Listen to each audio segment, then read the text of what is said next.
La lecture d'utopies au XXIe siècle se présente aussi comme un formidable moyen de prendre du recul et de se rendre compte de l'évolution qu'elle a permis depuis le XVIe siècle.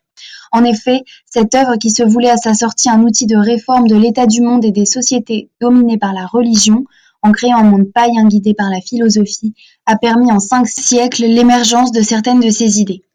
Par exemple, les rapports entre les mondes se sont nettement améliorés, bien qu'encore inégalitaires. Il est aujourd'hui devenu définitivement impossible de remettre en cause l'inhumanité de quiconque.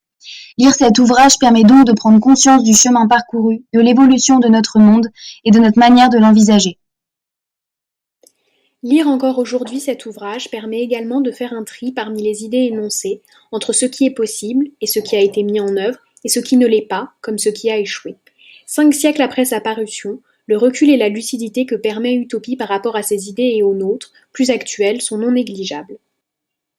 Dans le monde actuel, on sait par exemple qu'une société parfaitement égalitaire où toute classe sociale aurait disparu n'est pas une solution durable envisageable. La chute des sociétés communistes le montre bien, celle-ci semblant prendre source dans la société d'utopie, qui ne connaît pas la propriété privée.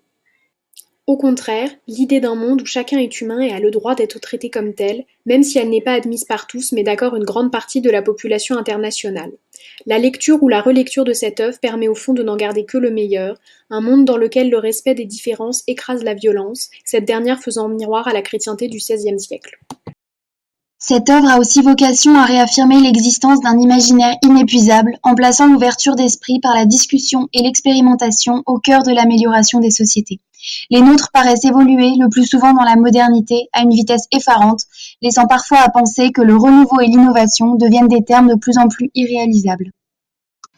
Toutefois, le monde prouve qu'il est voué à se réinventer constamment, l'esprit des hommes étant à son service. Ainsi, quels que soient les âges, les siècles, les nations, il est primordial de continuer à assurer une chose, nous n'aurons jamais fini d'inventer. Dans le contexte actuel de confinement national, la solitude et l'ennui peuvent parfois vite se faire ressentir, et c'est ici que naît l'idée que notre dépendance à l'autre reste entière. Lire l'utopie au XXIe siècle peut simplement servir à découvrir l'œuvre et son auteur.